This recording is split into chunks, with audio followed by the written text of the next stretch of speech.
और serum tubes को बेच रहा था और वो बिक भी रही थी क्योंकि सभी बच्चे आग फेंकने जैसी इन खास शक्तियों को पाना चाहते थे। उधर गैरी अपने पुराने दोस्त और पैक रॉयल के साथ ही हेनरी से मिलने गया। असल में गैरी अपने दोस्त की बीमारी की वजह से अक्सर उसके घर के काम में उसकी मदद करता। काम खत्म होने के बाद गैरी ने हेनरी से बच्चों में फैल रही इन शक्तियों के बारे में पूछा, जिसके बाद थोड़ी देर तक अपने डेटाबेस में छानबीन करने के बाद हेनरी ने उसे बसारो नाम के एक आदमी के बारे में बताया, जिसके पास बिल्कुल ऐसी ही आग फेंकने वाली शक्तियां थी। हेनरी के पास भी एक जगह से दूसरी जगह पर पल भर में पहुंचने की टेलीपोर्टेशन वाली शक्तियां थी। उधर रूडी नाम के एक आदमी ने अपने बॉस नाजा को लिली और उसकी शक्तियों के बारे में बताया, जिसके बाद उसने रूडी को लिली पर नजर रखने का आदेश दिया। असल में पावर सीरम्स के पीछे नाजा का ही हाथ था और अब वो अलग अलग तरह की शक्तियां इकट्ठा करना चाहता था। रूडी ने तुरंत लिली से दोस्ती करने का नाटक किया ताकि वो उसके ऊपर नजर रख सके। उधर पुलिस स्टेशन में सभी को क्लब की वीडियो दिखाई गई, जिस पर गैरी का मानना था कि इस हादसे के पीछे बसारो का हाथ हो सकता है, पर फिलहाल उनके पास बसारो के खिलाफ कोई सुराग नहीं था और इसीलिए उसने हेनरी से मदद मांगी, जिसने उसे कलीसो से मिलने को कहा, क्योंकि बसारो के जेल से निकलने के बाद कलीसो ने ही उसकी मदद की थी। असल में कलीसो भी पैक रॉयल की ही एक सदस्य थी और अब वो रास्ते से भटके हुए सुपर हीरोज के लिए एक रिहैब सेंटर चलाती थी। कलीसो अपनी शक्तियों से कुछ मिनट आगे का भविष्य देख सकती थी और अपनी इस ताकत से वो काफी लोगों की मदद भी करती थी। अपनी क्लास के बाद कलीसो ने देखा कि कुछ मिनटों बाद ही उसके एक दोस्त की पैसों के चक्कर में पिटाई होने वाली थी और इसीलिए उसने अपने दोस्त को बचाने के लिए उसे कुछ पैसे दे दिए। तभी गैरी भी वहाँ पहुंच गया और जब उसने कलीसो से बसारो के बारे में पूछा तो उसने साफ मना कर दिया कि मैं तो बसारो के बारे में कुछ नहीं जानती। दूसरी ओर पुलिस को एक जली हुई लाश मिली और जब गैरी उस लाश को देखने के लिए पुलिस स्टेशन गया तो डॉक्टर ने उसे बताया कि इस लाश के अंदर से वही पावर सीरम निकलता था जिसके इस्तेमाल से बच्चों के अंदर आग फेंकने वाली शक्तियां आ रही थी।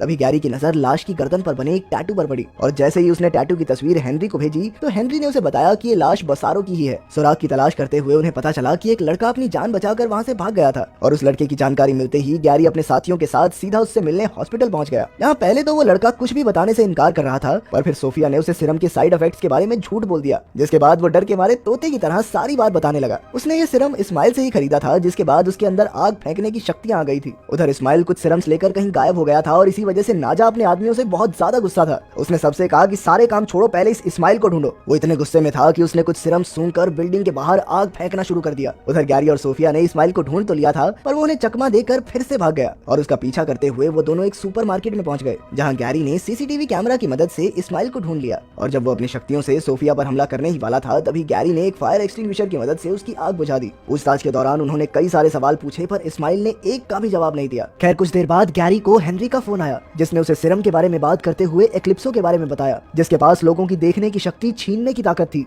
और वो पिछले कुछ दिनों से कहीं गायब था। तभी गैरी को पुलिस स्टेशन के अंदर से गोली चलने की आवाज आई और जब वो वहां पहुंचा तो एक ऑफिसर ने उसे बताया कि उसे अचानक से कुछ भी दिखाई नहीं दे रहा था। इसके बाद जब गैरी पुलिस स्टेशन के अंदर गया तो उसकी नजर एक आदमी पर पड़ी जो सभी लोगों की आईसाइट छीनकर उन पर हमला कर रहा था। तभी गैरी को सोफिया के चीखने की आवाज आई और सोफिया के पास पहुंचकर उसने देखा कि किसी ने उसकी भी आईसाइट छीनकर उसे नीचे धक्का दे दिया था, लेकिन गैरी ने अपनी शक्तियों से सोफिया को हवा में ही रोककर उसे बचा लिया। वहीं इस्माइल ये चीज देखकर बहुत ज्यादा हैरान था। पुलिस स्टेशन से भगाने के बाद नाजा के आदमी इस्माइल को सीधा उसके पास ले आए, जहां इस्माइल ने नाजा को गैरी और उसकी शक्तियों के बारे में बताया, पर इसके बावजूद भी नाजा ने उसे मार ही दिया। उधर नाजा का एक आदमी कैलिस्टो के कुछ स्टूडेंट्स को एक नया सीरम बेच रहा था। उधर कैलिस्टो को यह अंदेशा हो गया था कि उसके स्टूडेंट्स के साथ कुछ बुरा होने वाला है। असल में सीरम्स के अंदर ज्यादा डोज होने की वजह से उन स्टूडेंट्स के ऊपर साइड इफेक्ट हो गया था। कैलिस्टो अपने स्टूडेंट्स को बचाने के लिए भागी, पर तब तक बहुत ज्यादा देर हो चुकी थी। उधर पुलिस स्टेशन में लिली की मां ने गैरी को लिली के गायब हो जाने के बारे में बताया। असल में लिली नाजा के पास थी, जो उसकी शक्तियों की मदद से नए सीरम बनाने की तैयारी में लगा था। इसके बाद गैरी तुरंत ही लिली के घर की तलाशी लेने पहुंचा, जहां उसकी मुलाकात कैलिस्टो से हुई। कैलिस्टो लिली को ढूंढने में गैरी की मदद करना चाहती थी, पर गैरी ने इसके लिए साफ इनकार कर दिया। जैसे ही कैलिस्टो वहां से निकलने वाली थी तभी उसे एहसास हुआ कि सोफिया के साथ कुछ बुरा होने वाला है और इसीलिए उसने तुरंत ही सोफिया को सावधान कर दिया।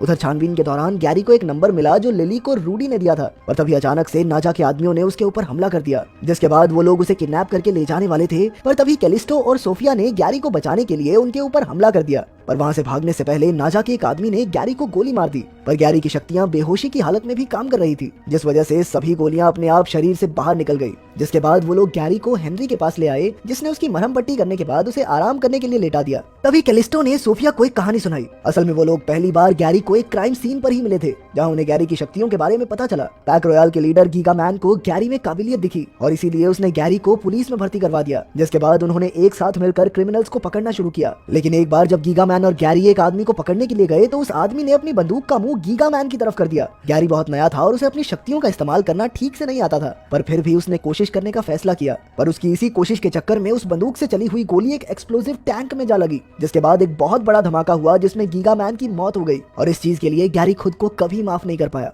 इस हादसे के बाद उसने अपनी शक्तियों का इस्तेमाल करना भी बंद कर दिया था। असल में लिली गीगा मैन की ही बेटी थी और उसमें भी अपने पिता की तरह इलेक्ट्रिक पावर्स हैं। इसके बाद उन्होंने पता लगाया कि लिली के कमरे में मिला वो नंबर असल में सुपर हीरोज की साइकोलॉजिस्ट का था। जिसके बाद हेनरी एक पेशेंट बनकर उसके क्लिनिक पहुंचा। उसने चुपचाप वहां एक ट्रैकर लगा दिया जिसकी मदद से वो लोग उस साइकोलॉजिस्ट की सारी बातें सुन सके। लगातार उसकी बातें सुनने के बाद उन्हें पता चला कि असल में वो साइकोलॉजिस्ट अपने पेशेंट्स के बारे में नाजा को बताती थी ताकि वो उनकी शक्तियों को छीन सके। कैलिस्टो लगातार उसका पीछा कर रही थी और तभी उसने देखा कि वो साइकोलॉजिस्ट नाजा से मिलने जा रही थी। अंदर जाने के बाद उसने नाजा से लिली को वापस छोड़ने के लिए कहा, पर नाजा ने इसके लिए साफ इनकार कर दिया और अब तो उसके पास गीगा मैन की शक्तियां भी आ गई थी। उधर गैरी अभी भी बेहोश था, पर सोफिया ने उसे इसी हालत में बताया कि वो लिली को बचाकर अपनी गलती सुधार सकता है और उन्हें इस समय उसकी बहुत ज्यादा जरूरत है। सोफिया की ये बात सुनते ही गैरी के हाथ हिलने लगे, जिसका मतलब ये था कि वो लड़ाई के लिए बिल्कुल तैयार था। वहीं दूसरी ओर पूरे शहर में अफरा तफरी मच गई थी। असल में सिरम की मदद से मिली शक्तियों का इस्तेमाल करके कई लोगों ने लूटपाट शुरू कर दी थी, जिस वजह से शहर के चप्पे चप्पे पर लड़ाई हो रही थी। खैर जल्द ही सभी लोग लिली को बचाने के लिए पहुंच गए